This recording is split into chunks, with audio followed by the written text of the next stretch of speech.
Monsieur le Président, Monsieur le Directeur Général, cher André Renaudin, cher Sylvain Deforges, Mesdames et Messieurs, chers amis, c'est un grand plaisir pour moi de vous accueillir ce soir si nombreux au Forum pour l'investissement responsable à l'occasion du lancement de la semaine de l'ISR. Cette soirée et la semaine de l'ISR qu'elle ouvre ont cette année une importance toute particulière pour trois raisons. La première est le fait que la thématique de l'investissement socialement responsable est en train de s'imposer à tous comme une évidence. Comment en effet considérer qu'il est possible aujourd'hui d'investir sans prendre en compte la dimension de la responsabilité sociale qui s'impose à tout citoyen et particulièrement aux acteurs de la sphère économique, entreprises, entités publiques et investisseurs confondus? Comment ne pas voir que, au-delà même de cette responsabilité sociale, une pratique socialement responsable de l'investissement est une condition évidente de la prospérité économique de notre société. De plus en plus d'investisseurs reconnaissent cette dynamique aujourd'hui. Témoins les chiffres de l'investissement responsable en France, qui atteignait 223 milliards d'euros à la fin de l'année dernière, et auxquels venaient s'ajouter 355 milliards d'euros d'actifs gérés selon des modalités baptisées intégration ESG. Et si l'on ajoute ces deux chiffres, on arrive à un chiffre qui, gardons-le à l'esprit, correspond à quasiment 20% des actifs sous gestion à Paris. Ce chiffre est considérable. 20% de la gestion parisienne se réfère d'une façon ou d'une autre à l'investissement responsable. C'est considérable et le mouvement ne s'arrête pas là. La deuxième raison, c'est que nous sommes à Paris et que dans 2 mois précisément se tiendra bien sûr le sommet climatique de Paris et que la question climatique ne pourra être résolue que par une action conjointe des acteurs publics d'une part et des acteurs privés d'autre part.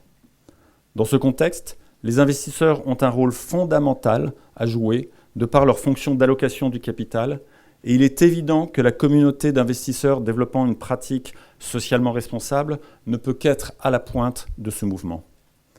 Nous savons le contexte français et nous savons que ce contexte connaît aujourd'hui une dynamique particulièrement favorable du fait de l'adoption récente de la loi relative à la transition énergétique pour une croissance verte et notamment son article 173 dont nous parlerons largement ce soir et dont le FIR se réjouit.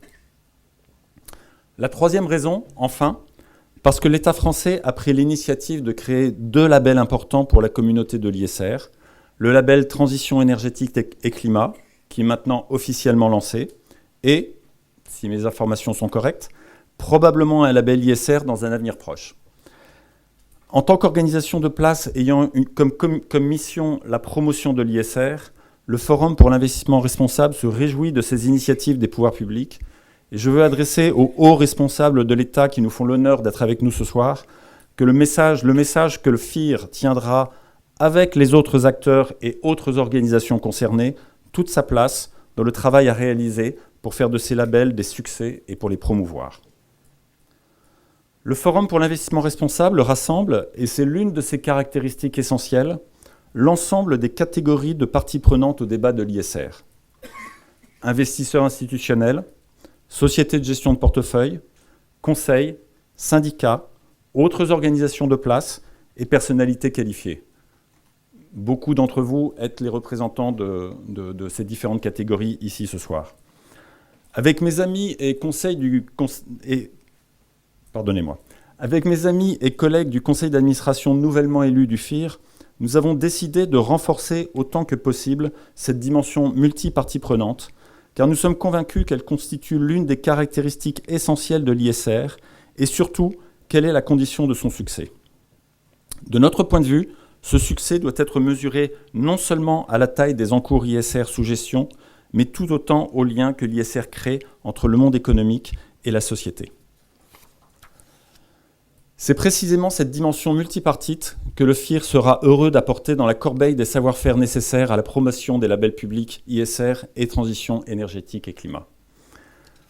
Je m'aperçois, pardonnez-moi, tout le monde est faillible, que j'ai oublié une mention importante dans la dimension multipartie prenante, qui est la dimension syndicale, évidemment, au sein du FIR, qui est absolument fondamentale. Pour conclure, j'aimerais partager avec vous une information importante pour notre forum.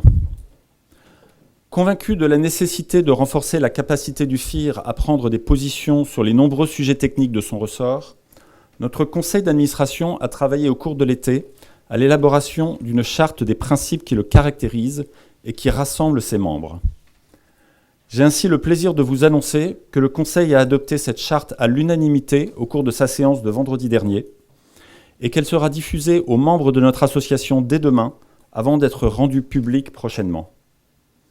Cette charte, nous en sommes convaincus, est une étape importante pour le FIR car elle constituera le socle sur lequel notre organisation s'appuiera pour progresser ainsi que le point d'ancrage auquel nous nous référerons lors des débats techniques à venir.